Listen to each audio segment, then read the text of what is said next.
le petit bigleux, à toi.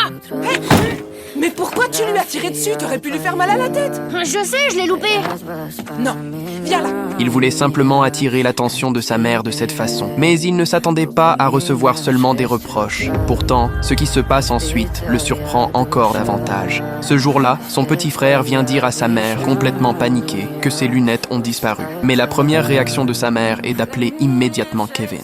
Qui a pris les lunettes de ton frère? Non, je peux y aller?